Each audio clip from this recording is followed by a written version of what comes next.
Hello. I know I look a little worse for wear, and maybe I shouldn't be filming, but the seasonal allergies are kicking my ass this year. That aside, though, I know that there is someone, or maybe several someones, that this message is supposed to get to. Now, maybe it's not for you. You'll know that.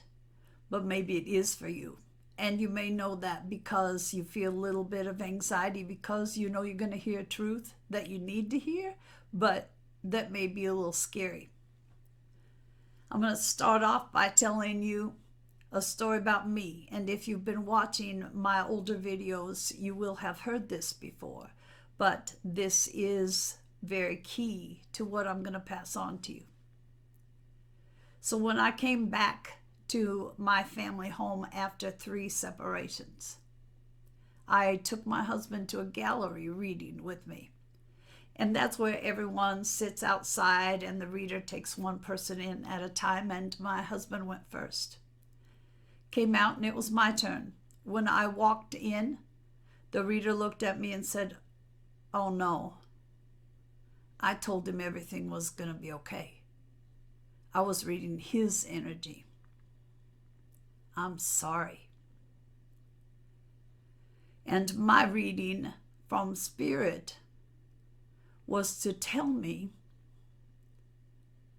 that it's not okay to sacrifice myself any longer. That I had been holding out because I didn't want to hurt him, and I was literally strangling my soul by keeping it chained to a situation that wasn't good for me anymore. And yes, I didn't want to hurt him. Yes, that was exactly right. So the reader went on and said, from Spirit, "We know you don't want to hurt him, but hurt is part of life. And by you continuing to stay when you know it's not good for you anymore, you are keeping him from having the life lessons that he needs to progress on his spiritual journey. You're hurting him. You're not just enabling him, you're hurting him." Well, it's exactly what I needed to hear, because I was very much into my newfound spirituality. I knew how important my spiritual path was and how devoted I was to progressing. So when I heard that I was holding him back by sparing him from the hurt that is just part of real life, that's what I needed to hear. Oh, I have an itch, excuse me. Yeah, see? Allergies, so fun. And I left shortly after that, and I never did come back. We divorced.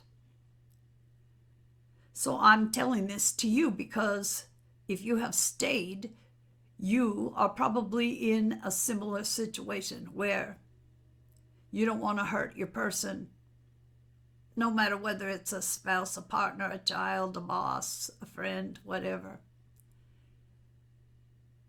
And you may be feeling like you're slowly dying, and you kind of are, because you're strangling your soul. You're keeping it chained, and our souls want to be free. We're not supposed to be here to spare other people from hurt. We're not supposed to be here to let everyone else be happy while we are miserable. We're not here to be miserable ourselves. We're not here to suffer. We are here to be happy. And we are here to figure out what the steps are to take so that we can achieve that state. And it is a choice. It is work. It is something that we have to make an effort at. It doesn't just happen to us and like, oh, I'm happy. And that's the way it always is. We have to take action. We have to take the steps. We have to make happiness happen. Now, that story aside, and without you having to make a connection, I'm going to tell you about something I just learned about a few months ago. I didn't even know it existed. It is called a covert narcissist. The overt narcissist is the one that most everybody can identify. You eventually figure out that they're manipulating you. You know that you're pleasing them because they will make you miserable if you don't.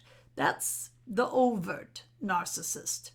It's still not easy to escape from that control, but you can recognize it and know that you are the puppet on the string. Now, the covert narcissist is much harder to spot and much harder to escape, because you tell yourself, but they're not beating me. Yeah, there are some digs now and then, but generally they're pretty nice to me. They do things for me. They're extremely good at gaslighting. You may not even know it's happening, even though you've been gaslit most of your life by the overt narcissist. This is a whole different animal. They may say, oh, you know, I really would like such and such. And the next thing you know, you're providing such and such. They may say, I'd really love to do this. And it's nothing you have any desire to do, but you want to keep them happy. And oh, they are so charming when they are around other people. They're not that uncharming around you, and yet you feel like something's way wrong. You're not happy. Like I said, you may feel that your life force energy is just going away. Now again, I said without making any connection. But if you feel drawn to, I'm going to ask you to research covert narcissist and see if possibly that's what you are dealing with. Hell, you know, we empathic people draw narcissists to us like bees to honey, so you could be dealing with the overt and the covert.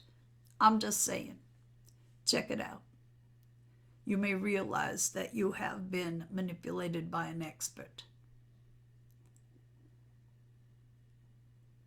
If you stayed this long, I'd like you to know, if this does turn out to be your situation, I get it. But you can't keep protecting someone by sacrificing yourself. That's just the way it is. You have to make a choice to choose you. But it is your choice. No matter what you decide, I want you to know I love you. Hang in there. Bye. Bye? Wait a minute. I always end with take care. All right, let's do that again. Take care. Now I can say bye.